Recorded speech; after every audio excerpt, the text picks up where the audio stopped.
Hello, good afternoon, good morning, good evening, wherever you're checking in from, and welcome to another episode of the Steve and Dan Show, joined by my co-host, Steve Herbert, whatever side he is, joined also by Stephen, who is our guest on the show today.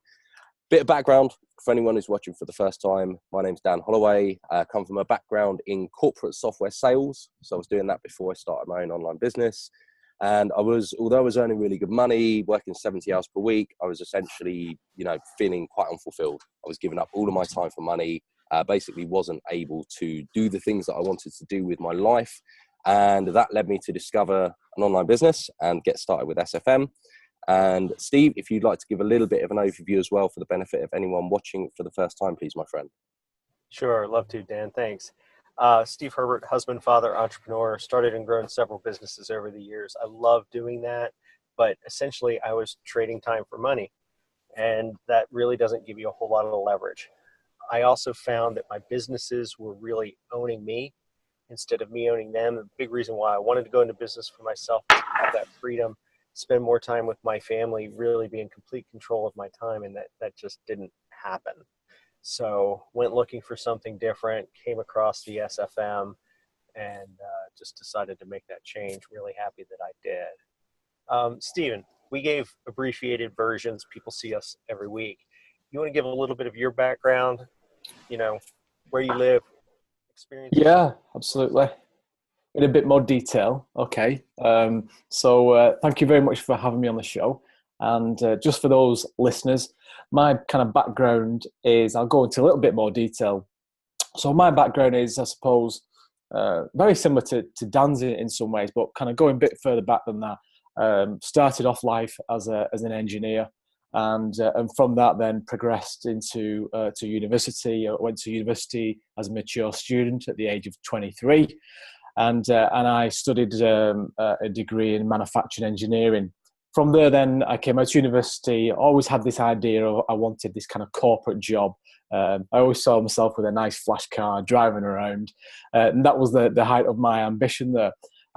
Subsequently, I kind of moved into a corporate career, working for an IT software company, very similar to Dan's in the manufacturing space. And we used to sell CAD/CAM software and simulation software into large kind of tier one aerospace, automotive industries. And then from there, I was doing quite a lot of traveling up and down the country in the UK. And I decided I think I just recently got married, and I wanted to spend more time at home. So I moved into general IT infrastructure sales. So that was basically at the age of 28. And at 28 years of age, I was mainly, selling IT infrastructure solutions like IBM technologies, HP technologies, Cisco technologies into the public sector organisations in the UK. So people like local government, NHS organisations, education, further education, higher education, universities. And I did that I've done that for the last 15 years up until January this year, when I left and joined SFM and became a full-time student. So I did 15 years in corporate business, earning, really good salary. I enjoyed the job, but I think for me, what happened was towards the end of that period, I just, again, very similar to Dan, I just got to a point where I felt unfulfilled. I was kind of, I was earning good money. Yeah, I never really had an ambition to be a manager or a director. I didn't want that responsibility. Probably because I was earning good money, I didn't feel that I had the need to do that. But I just got to the point where I was just feeling more and more unfulfilled in what I was doing. I was doing the same thing. And I felt more than anything like, we talked about, which was trading. I felt like I was getting no leverage in terms of my time. I was trading time for money. And I got to the point where, I just wasn't growing, and I felt, it sounds really strange, but at 43, at the time I was 43, I'm 44 years of age now, I felt like the only thing I had to look forward to was retirement. And it was like, hang on a minute, there's nowhere that I'm not just going to sit here and work doing the same job for the next 10, 15, 20 years on the basis of looking forward to kind of retirement. It wasn't the way I wanted to live my life. And it's certainly not the way I want to try and inspire my kids. So from a family perspective, I have two children. I have Harry, who's 11, and Millie, who's 7. And my wife, she does work in corporate business.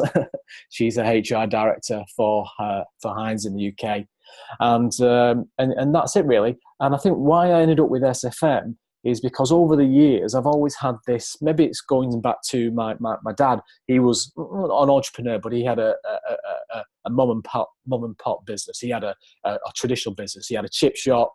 Then he had a newsagents, and I think maybe that kind of upbringing probably encouraged me and has given me that drive to want to pursue creating something for myself. And that was really, really important to me, is that working for the people, I always wanted to do something for myself and create something of value for myself and hopefully for other people.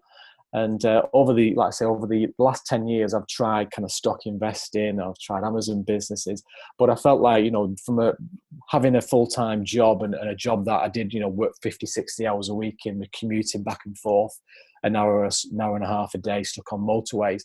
I just got to the point where it was like 9 o'clock at night and I'd sit down to do these businesses. And I was just like, I don't really feel like looking at stock charts, and I don't, it was just too tiring. And having lost that, that momentum, it was always hard to pick it up. So I'd pick something up and I'd drop it. And I just got to a point where I was really dissatisfied with my inability to follow through. And I just made my mind up, and it was like, right, SFM came along, and I thought, well, this really, really resonates with me, because trying to establish a business, and particularly working from home, because working from home can actually be really, really great. But there are downfalls to that, in that you can become isolated and you can feel a bit lonely. And that's where your kind of mindset kicks in. So being a part of SFM with a community of people, getting to know people like Dan and Steve really helps you in terms of your sticking to it. Yeah. Sticking to the cause, sticking to the path, and not quitting. So that's one of the major reasons why I joined SFM. And that's kind of my story so far, if that helps. Yeah, that's awesome, man. Thank you very much for sharing. Really appreciate it. And something I think I want to pick up on just sort of quickly before we dive into anything deeper. You mentioned about corporate background, right? And I think both of us have, like you say, come from a similar place. And I can tell from what you're saying that we both had that drive that we want something more. We don't want to just work to retirement and just go through the norm and so on and so forth. But one of the challenges that I personally had, and I'd be interested to hear your thoughts on this too, Stephen, is that when you're in a successful job, right, and society's image of what you're doing is that you've made it, you've got the high income, you've got near six figures, you've got nice stuff or whatever. Everyone looks at you and thinks you made it. And then you decide that you want to leave that and do something else. And naturally, there's a lot of judgment from people. A lot of people are like, well, why are you doing that? Why are you quitting this, this career path that you're doing so well on, you're getting success on? Why would you quit that to go chase some dream or something like that? So what was your experience of going through this process, leaving a successful career and pursuing your own dreams? What kind of response did you get? How did you deal with it? What was your story around that? I think from my wife's perspective, she's pretty supportive actually. The only thing that she said is that I don't care what you do, but it isn't impacting my lifestyle. so it was kind of like no pressure there. Yeah. So that's fair. She works really hard, and I get that. Yeah. And she's kind of climbed to the pinnacle of her career, and suddenly she doesn't want to be, tightening the belt, etc. But we all know when you're starting a business and running a business, you have to have certain expectations. So yeah, my mum, I think, was like, "Oh, what you doing that for?" But she comes from a traditional kind of mindset. I didn't really have too much pushback from kind of social circles around that. I think more than anything, depends I think it depends on the type of people you spend time with and who you hang around with. I know a lot of people, and certainly you'll know, Dan, from being in the IT game, and certainly IT sales. People it's the nearest thing really you're going to get to running your own business. When I was in IT sales, I'd work from home. I'd be in charge of my own diary. I'd do my own thing. No one's looking over my shoulder. So the people that I do know that when I did resign and did leave, I actually got, people were like patting me on the back, and sales guys were ringing me up going, do you know what, I wish I had the balls to do that. Yeah. So that's what I got from that perspective. That's interesting. The other thing as well is, I think what really did it for me was, it was strange because for years and years, I've had this. I felt like I wasn't able to move forward in my career because I had this itch on my shoulder, and it needed to be scratched. And so when I kind of came into the SFM business, it was like, right, I'm going to do this. I'm going to give it my best shot for a year or two, right? And you know what? And it was almost like, it's like if you're making an investment in something, you always think of what's the worst case scenario, don't you? And if you can live with the worst case scenario, it helps you to be able to move forward. So from my perspective, it was like, well, okay, if I do this, right, and it doesn't work out, what's the worst case scenario? Well, I'll learn some new skills. Maybe those new skills will enable me to be able to do my job better. If plan B had to be realised. It was a case of, and if anything, I'll be better for it because it'll scratch the itch, yeah, and it'll allow me to move forward and perform better in my job. So that was kind of the way I looked at it. But the other thing as well is I think it was in October of last year, and it was funny because I've been, you can. Anthony Robbins talks about it, that you can make a decision in an instant. Yeah, I think what's the saying is that how many psychologists to change a light bulb or something like that? It just the light bulb, the light just needs to change. I don't know, I've got it totally wrong, but there's a saying that. But basically, I made my mind up for years and years. I've been sat on the fence wanting to do this, and then literally I was in a sales meeting, right, and just something happened, and I was like, that's it, I'm doing this, I'm doing it. It just literally happened. And I think maybe something the day before, I was listening to an Anthony Robbins CD or something online, or a YouTube advert, and he was talking about what's your rocking chair moment. I was like, what's this? And he said, your rocking chair moment is when you're 85 years of age and you're in your rocking chair and you're looking back on your life, right? What are you going to regret, right? And I thought to myself at that point, do you know what? I'm 43. Yeah, I've got some money behind me. I'm not like mega wealthy, but I've got some money behind me to see me through for a few years, right? And you know what? If I don't do this now, I never will do it. This is the time. You just know when's the right time. Whatever the time was for you, I know this was the right time for me. And it was like, and it literally was. It was like, it was all. I don't want to swear, but it was almost piss or get off the pot moment for me. Yeah. And it literally was like, this is it, Stephen. You've taught a good fight for years about wanting to do your own thing.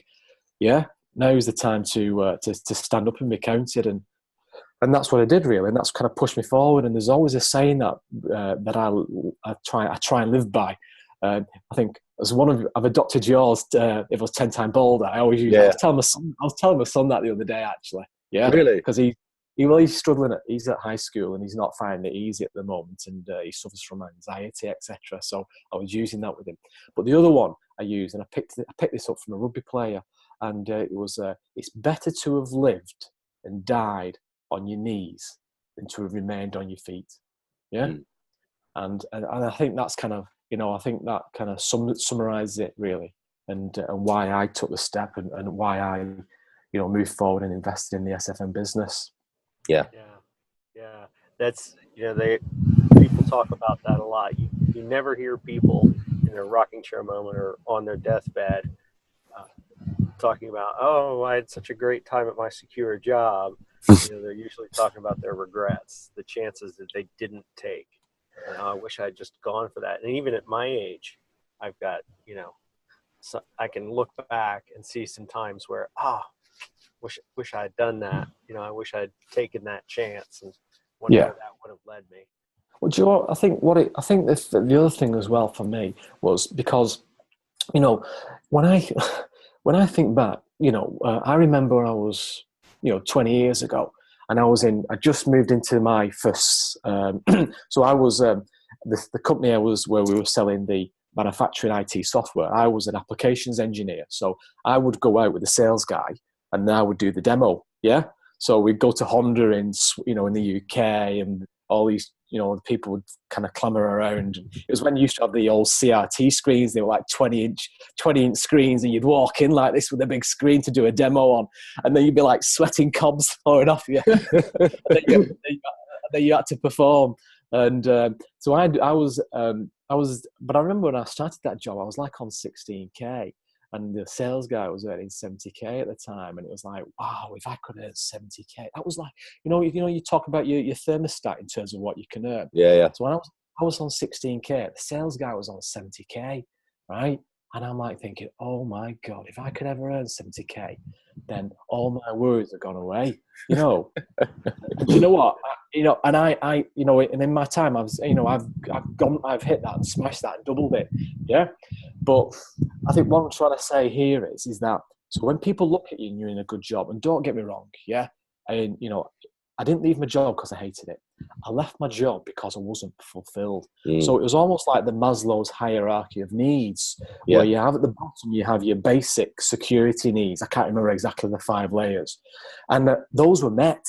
And I was really dissatisfied, because at the very top of Maslow's hierarchy of needs, is your self-actualization. Mm-hmm. Yeah? Who you want to be, what do you want to become, what do you want to spend your time doing. And I was satisfying all the kind of layers 1, 2, and probably 3, right? But I wasn't satisfying layers 4 and 5. And it's really only until I moved into this business, and it's only until I did the pinpoint the purpose with JJ and the values. And I'd done my values previously, but going through them with somebody else for 3 or 4 hours really gets you deep into understanding what they are. And my values were health. So from a health perspective, exercising, keeping fit, looking after myself, I was definitely meeting that. Yeah. Love in terms of family, I was meeting that. But my next 3 values are fulfillment, growth, and freedom. Well, I didn't have any freedom because I had 4 weeks holiday a year. And I always felt within sales that you always kind of felt like I had a mindset of feeling trapped. Yeah. So I wasn't satisfied in my freedom. I wasn't satisfied in terms of my own personal growth, and I wasn't feeling fulfilled. So of my top 5 values, I was only meeting the top 2, right? And the other 3 weren't being met. So moving into SFM has really allowed me to, it's given me the freedom so I can do what I want to do. Yeah. And I can, if my son's playing football at 3:30 for his football team at school, I can be there. Yeah. And that doesn't mean when you're in a business, this is not for anybody watching this, and I'm sure this is not a get rich quick scheme. If you want to become an accountant, yeah, what do? You'd have to go to college, wouldn't you? You'd have to go to night school. You'd have to spend 2 or 3 years learning that skill before you become an accountant. And that's no different with, online marketing or digital marketing. You can't expect to just jump into this. And I think people, maybe it's the way, online businesses are positioned, not necessarily by SFM, but others, that it creates a perception that it's like a click of a button and and suddenly the money starts rolling in. So, so what I'm just trying to lost my train of thought there for a sec. So just remind me what I was saying there. So you're saying about Maslow's hierarchy of needs and how you met your 3. So basically, So SFM has given me that, I'm learning new skills, I'm building websites, I'm learning about marketing and I'm learning about the whole concept of marketing and online. So I'm meeting up. So from a fulfillment and a growth perspective, I'm fulfilled. I'm meeting new people, and like I say, I have that kind of freedom to do what I kind of want with my time. I still have to work and put the hours in, but the other thing I am getting to do is that I do spend 2 or 3 hours in the morning trading stocks as well, because that's a passion of mine that I've always wanted to pursue. So the way I do it is I do the trading in the morning, and then I just keep an eye on the stock market. So it satisfies that kind of, I enjoy finance and enjoy investing, and then the SFM business kicks in, and that gives me my creativity. And the two balance really nicely. If I was just sat here 8 hours a day looking at charts, it would just drive me insane. So the two, it's great. It's a good balance. Yeah. You had mentioned earlier about community, and we all know that success is a team sport. And when you're an entrepreneur, especially an online entrepreneur, it can be lonely. A lot of times you're just cranking along on your own, and having people around you on a similar journey, similar mindset, that's really important. And I thought it was so interesting. It seems like you clicked into that early on within the community, that you saw that within the community. What was it? Do you remember when that happened, and what made you realize that was here? Okay, so I've done other courses in the past. Yeah, I started an Amazon business, and I said that the biggest issue for me was not getting. I'm sure those businesses, if I'd stuck at them, I'd have been successful. But I lost momentum because there was no, it was you log on and there's a course and a course structure to go through, modules 1, 2, 3, and 4, and 5, and then by the time you get to the end of the modules, then you kind of, then that's it. Then you're on your own kind of thing. Because when you're going through the modules and there's calls like this, etc., it's great because you feel part of the team. But then as soon as you get to the end of the modules, it's like, you suddenly then there's no more. Yeah, you're kind of leaving. It leaves you kind of wanting more, or not wanting more, but wanting that kind of connection. So, when I started on this, I was like thinking, I really wanted to. I think the other thing was what attracted me to SFM was they say that your wealth is associated to the 5 closest people you spend your time with, right? And I was like, right, there's my wife, my kids, the mother-in-law, and the father-in-law, right? And they're retired. And I've always been like this. They say, you get, your wealth is accumulated, and that's probably why, I was able to earn 6 figures, because the people I work with in that that work community, that I've social, so I probably reached my threshold in terms of my earning potential because I was. I was hanging around, and my colleagues, I never had mates, but they were colleagues, were earning that kind of level of income. So my level of income and my aspirations just kind of aspire to that level. But in my personal life, between working and then, going to the gym, exercising, looking after yourself, taking your daughter to gymnastics, taking your son to mixed martial arts and football, it doesn't leave any other time for networking at all. Right, so literally, those were my 5 closest people, and so I was like, right. So I always got that, but I was like, right, okay. Well, how am I going to, how am I going to be able to, I've got the time to go to some sort of networking event in Manchester, yeah.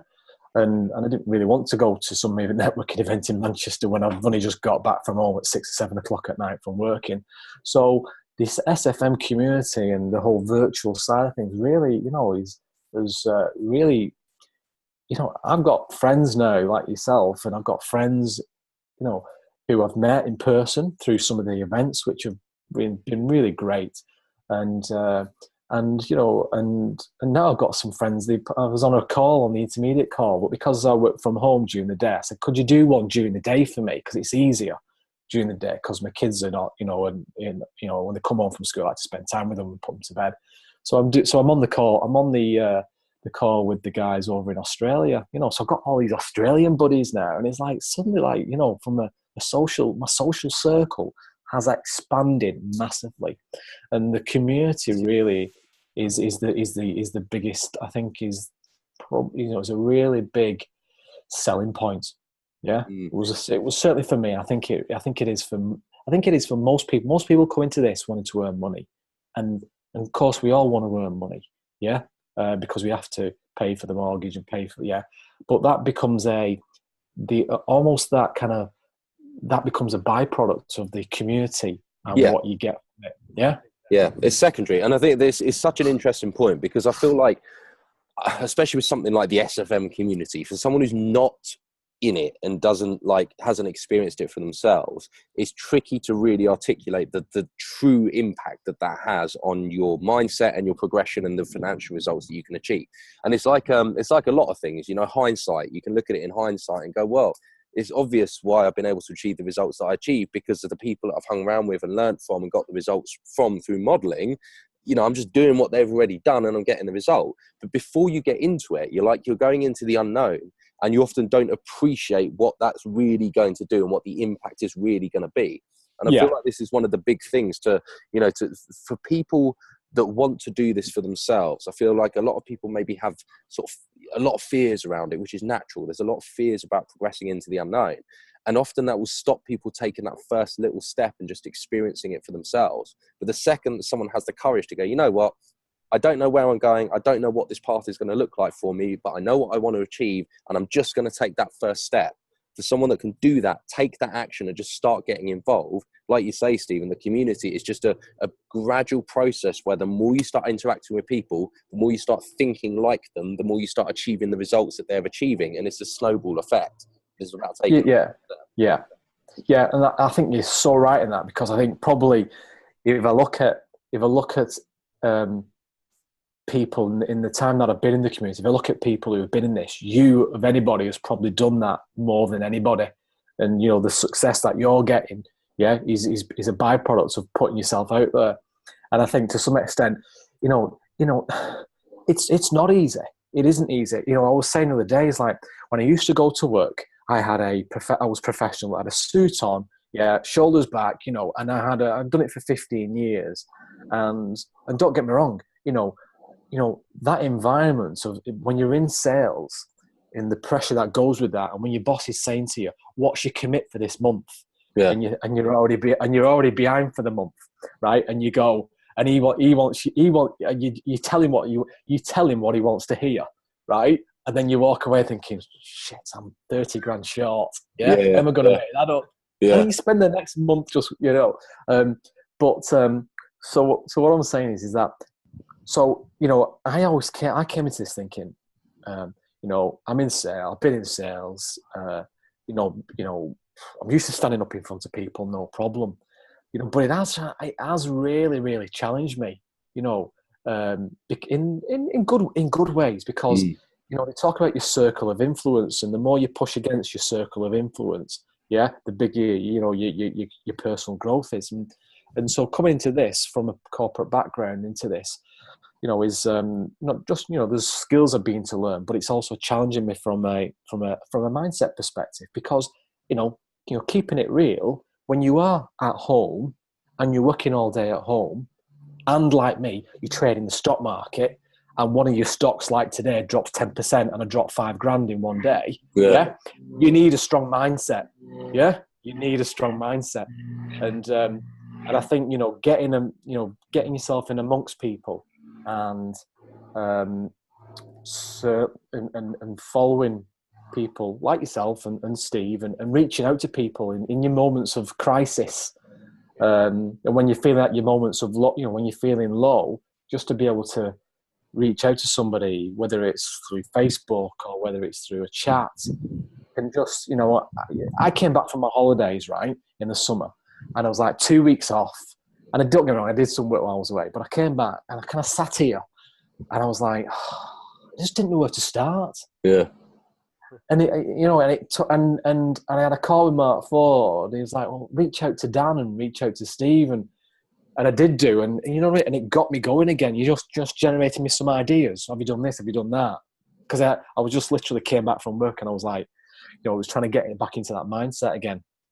So the community is massive. And some people come into this and it's more baby steps, I would say, and some people come into it and they throw themselves in it through day one. And but community is massive, and it really is. It's a major part of it. And definitely. So a lot of people are going to come into this with phobia technologies. Phobia technology. You're just making stuff up, Steve. I'm just going to make things up. Technophobia. And I know There's a company called that in the UK, actually, called Technophobia. They're an IT company. Yeah, Really? Capita, but yeah, my previous company bought them, yeah. I was thinking of having that as my website name, Technophobia Lifestyle or something like that.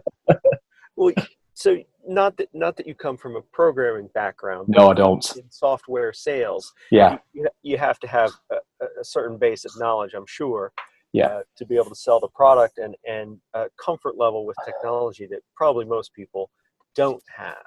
yeah. So people that are thinking about making this change, or that are new to it, maybe you can talk to them a little bit about how difficult it isn't on the tech side.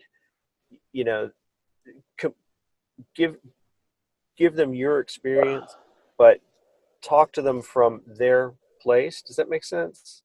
Yeah, okay. About So, technology yeah, so and what's required. we obviously people come into the community. We have also, you've got the millenniums, haven't you? So you've got the 20 somethings, yeah? Maybe would you class yourself as a millennium? I think I'm Dan? just a millennial. Yeah, I think Oh yeah. millennials are up to like 32 years old now. I think it's 85 All right, okay. or something they're born. I'm 87. I'm 30.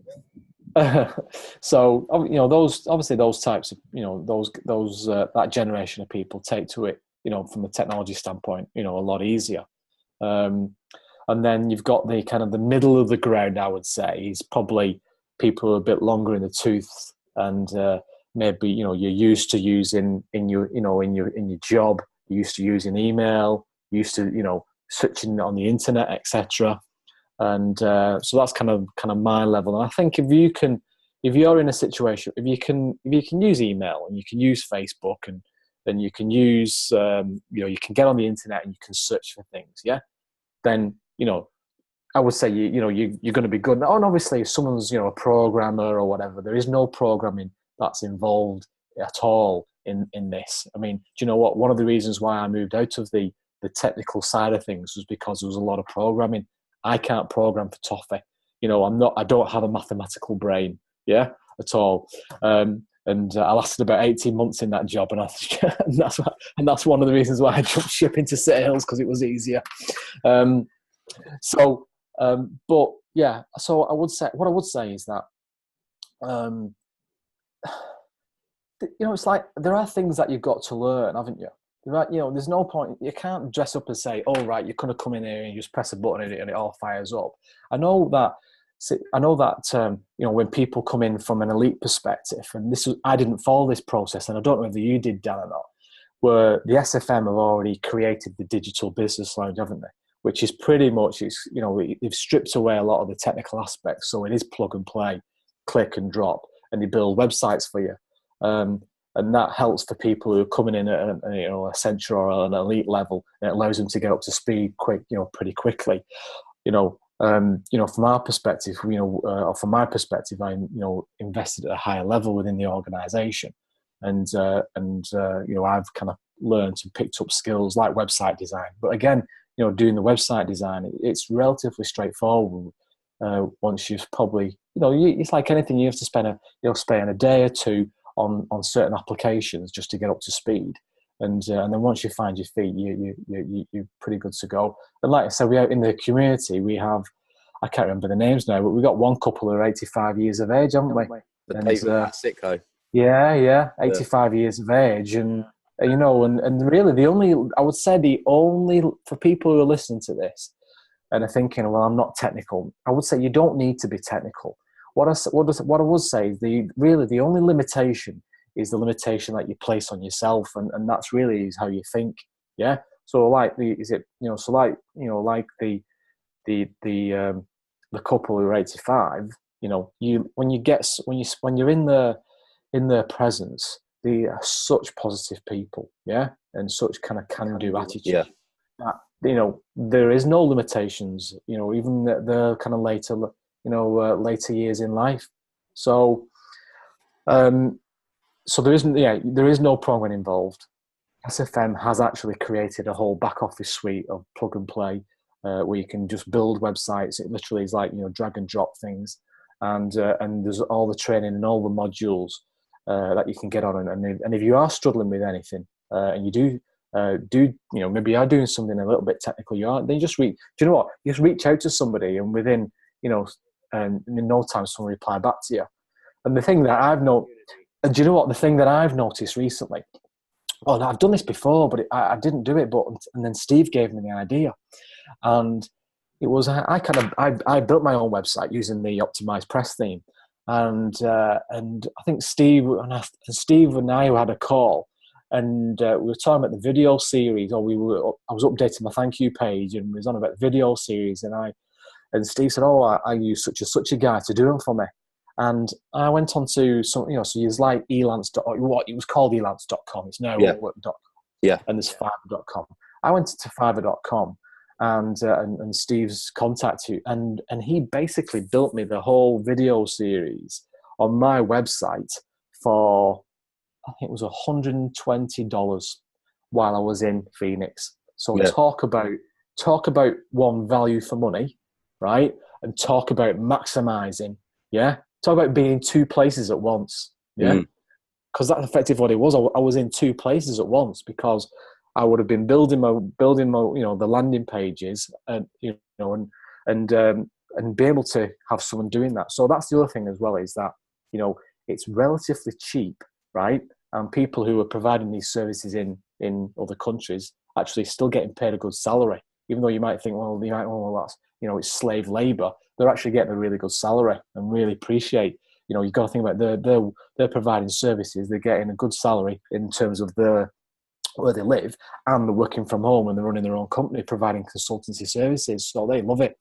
So so anybody who is looking to, you don't need to get technical. You can just use, I think Stuart talks about it in his video, which is spend less time. And this is probably, as I'm saying this is coming back to me, because this is probably one of my downfalls, is spend less time on the technical stuff and spend more time on, let someone else take care of that, and spend more time on the strategy and the vision and the direction of your business. The thing with it is, I mean, you're right, because ultimately, whatever you decide to do and whatever path you go down, there's always multiple options. You can do stuff yourself, you can outsource to get people to do things for you. Like, there's many different ways. And I think as humans, we're really, really good at tricking ourselves a lot of the time. We'll, for example, talking about the technical skills, we'll stop ourselves doing something because we're like, I don't know if I can do this. I don't know if I have the skills to be able to do this. But we forget that every single thing that we've ever learned in our entire lives, we didn't know how to do it when we started, whether that's walking, as a kid. Can you imagine a kid that just gives up trying to walk and ends up crawling his whole life because he never figured it out, or like learning to drive is a great example. Nobody knows how to drive before they learn to drive. And the point is, anything that you want to achieve, you can do it. And Dave and Pat Sitko, the 85-year-old couple, are a great example that, well, if you just put in the time and do the work and learn the skills, you'll learn the skills. You will get there. There's no reason that anybody on the planet can't start something and achieve something if they want to do it, whatever that is. I think where people's downfalls are, and you're exactly right, because I was thinking, because don't be honest, there's been moments when I've been doing this, and I've had a bad day on the stock market or whatever it may be, and I'm thinking, oh my word, it would be so much easier to go. Sometimes I go back to work. It'd be easier. But I look back and think, hang on a minute. But it took me. When I moved into my sales career, those first 2 or 3 years were really, really painful. Trying to, going out meeting customers face to face for the first time.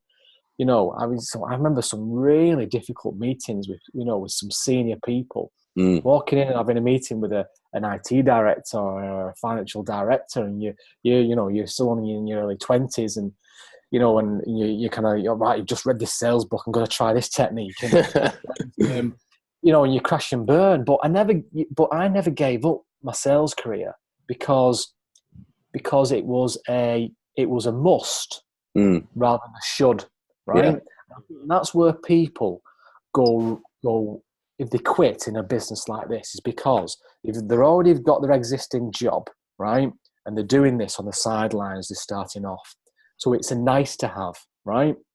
And so as soon as it starts to get difficult, because it's a nice to have and they've never made it a should or a must, then the least path of resistance is to just quit and oh, I can't bother with this. Yeah, I'll Yeah. just go back. I'm not bothered. I'll go downstairs and watch the telly, and and I think that's the difference. You've got to, if you're going to embark on a journey like this, you've got to make it a must rather than a should or a nice to have. And for me, I knew that for me, and this is, everybody's different. That doesn't, a lot of people come into this part time. A lot of people maybe say, well, do you know what? I enjoy my job, and I don't want to quit my job. But I really like, I'd really like to have an internet business and have a crack at it and see if I can, develop my creative side, or whether it may be, or they maybe got a passion, whether it's yoga or whatever it may be. Yeah. And I'd really like to kind of get something and see if I can launch it, or a personal trainer. And you know what? I'm trading time for money, and there's only so many hours in a week I can train people. Well, do you know what? But if I could take some of my skills and move them online, like Joe Wicks did in the UK, look what he did. Right. And so Joe Wicks is a personal trainer, and within 2 years he'd done £1 million and had 200 people working for him. And all he did was posting Instagram videos and recipes and Lean in 15. Lean in 15. Yeah. And so I think that's the key for anybody who's, anybody who's thinking about, this journey, or even if they're on this journey, you need to make sure to, it's got to be a must, so that you follow through. And for me, the only way for me to hold my feet to the fire was to resign from work. That doesn't mean you have to resign, but for me, knowing what I'm like, and looking at my previous history of trying things, and I knew that the only way for me to commit 100% and make it a should, or make it a must, is to actually to do this full time.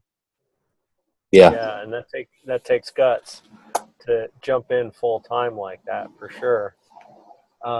Earlier, you had talked about the your rocking chair moment and how you saw your future. You've been in your job for 15 years.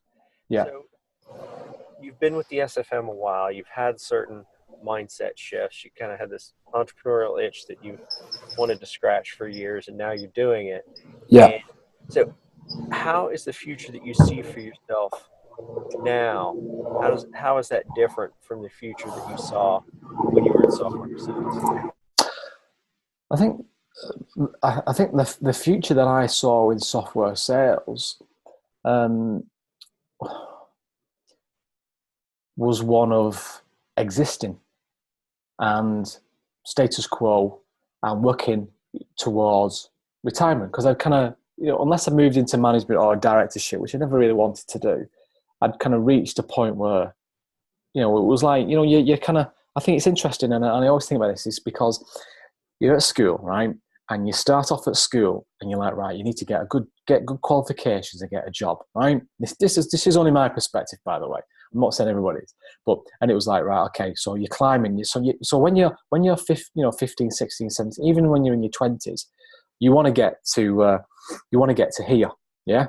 So if here's like 40, let's say, you're climbing, you're always looking up, yeah? And it's pulling you upwards, it's pulling you towards, because you've got a vision, right? But then you get to, this is how I find it, and if any 40-year-olds out here are feeling the same way, but when you get to 40, I found myself doing this, looking back, right? So I found my 40 years of age, I found myself looking backwards and looking forwards, right? Mm-hmm. And looking backwards, it was always, I'm quite driven and determined, and I always have to have something on the go, a project, or something that involves, I'm pioneering, it's, this isn't normal, this is the second time I've packed in work and resigned from work to do something differently. This is my probably my first, second, probably third or fourth reincarnation, so it was when I was an engineer, and I resigned from work as an engineer and went to university, and I was the only engineer who'd done that in the whole of the company to do that.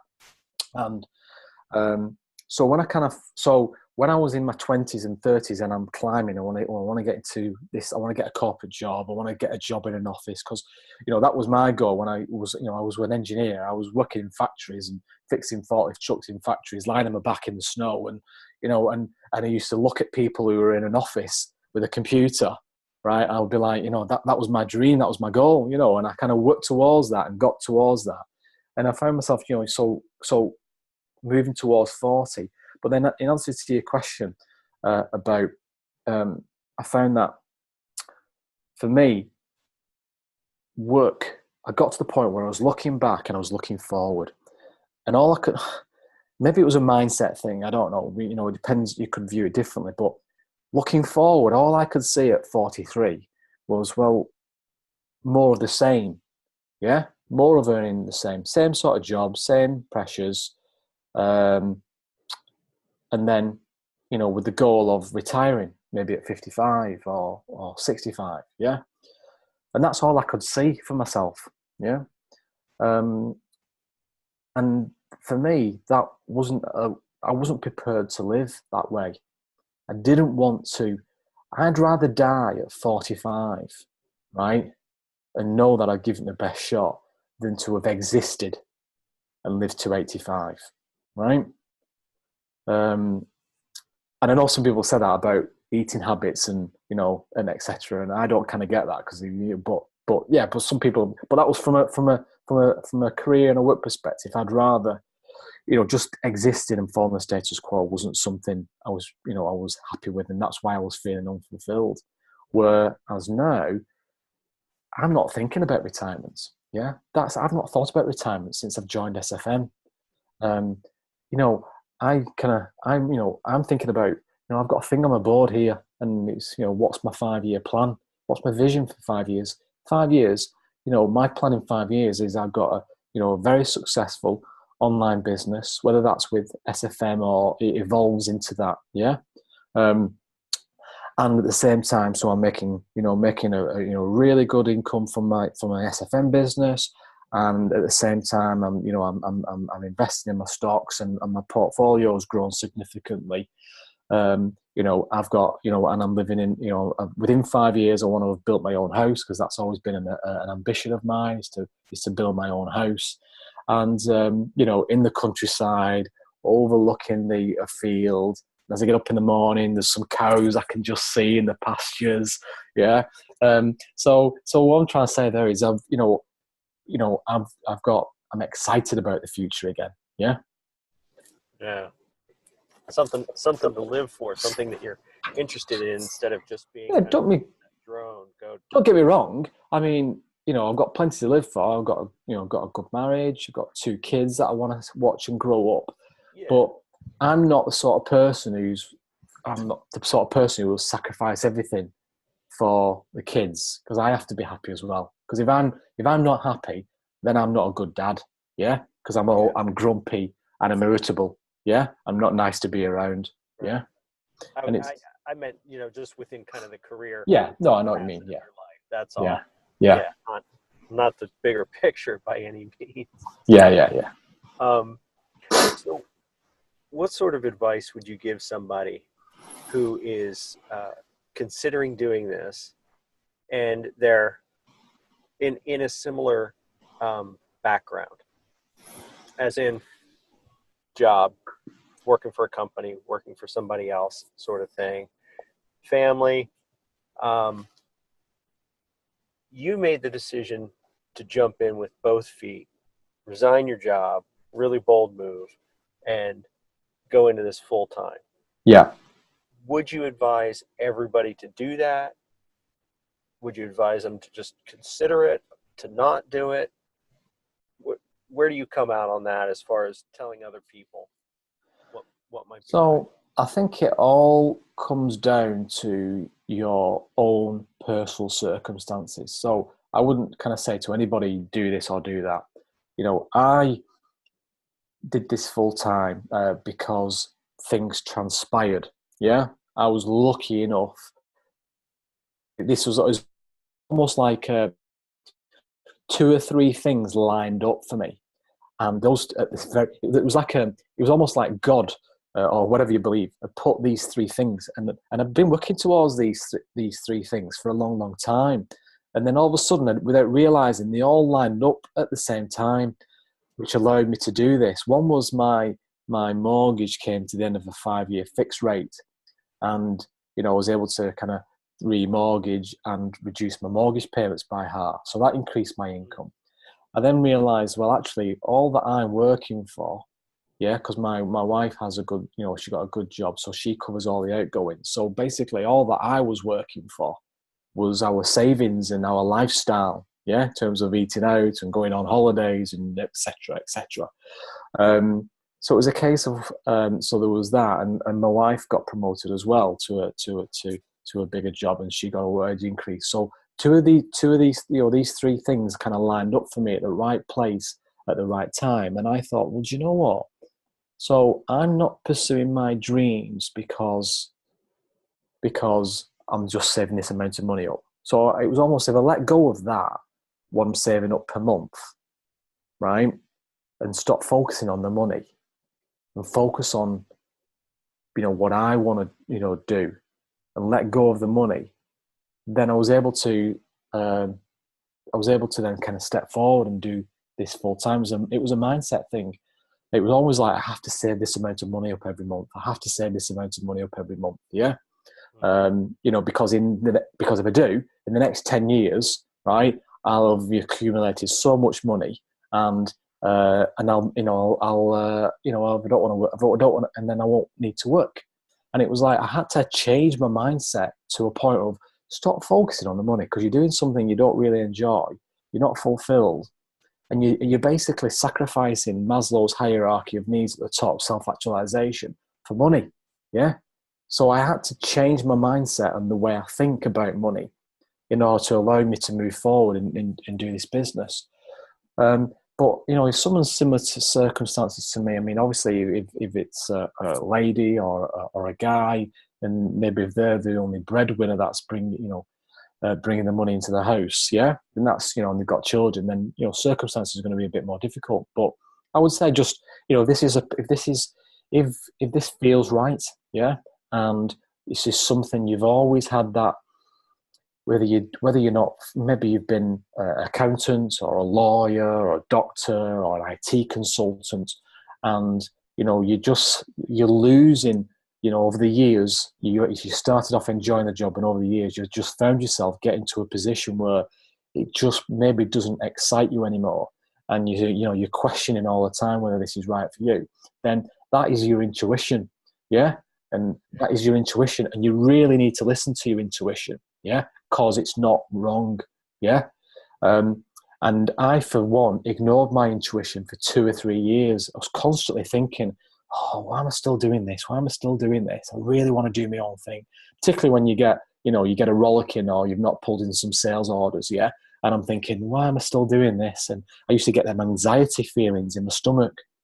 And it'd be like a Monday morning, and you've got your Monday morning sales meeting, and you're like thinking, if you've not had a good month or whatever, you're like thinking, oh, I could really do without this Monday morning, yeah. So if you're in a situation where you just, your intuition's telling you that, it's time to do something different, then this is a great opportunity. And if you can't afford to do what I did, then, start part-time, start to learn the skills. And, it takes you 12, 18 months to do this part-time. What's 12, 18 months? People go to night school, don't they? And do courses in cookery or salsa dancing or whatever. Yeah. To learn new skills. So if you want to learn new skills and new marketing skills, and you really kind of, the thought of running your own business and a lifestyle business, because I thought about it. Do I go and get a Subway franchise, or something like that? And I was like, no, but I don't want to create another job, right? If I go and buy a Subway franchise, or what other franchise there's out there, etc. All I'm just gonna do is create myself another job. And I know how my dad, how he, he worked 364 days a year in his shop, because he delivered newspapers, and the only day he ever had off was Christmas Day. And every time we went on a family vacation, I used to be saying to him, Dad, and all my can we go away for 2 weeks? He would never leave the shop for more than 2 weeks. We'd only ever be able to go, and don't get me wrong, it's nice to be able to go away. Some people don't get to go away on holiday. But we could only ever go away for a week. Yeah. So, so I didn't want to go down. I wanted to create a business that would support me financially, support but give me a higher quality of lifestyle. Yeah, the key is getting clear about what you want and ultimately making sure that you focus on that. And like you said, make it a must. Whatever your circumstances are, whether you're working full time, you're the breadwinner, you need to keep your job, fine. Just work in the evenings. And like you say, what is 12 to 18 months if the end result is that you achieve time and financial freedom? That's a very good price to pay to get to that point. So Steve, unless you've got any final thoughts, my friend, we've gone over time. So any final thoughts for Stephen? There was one thing that Stephen just said that I think is so important. Let go of the money and go after what you want. Yeah. And that is, I think, so important. And it's just such a great way of phrasing it. Let go of the money and go after what you want.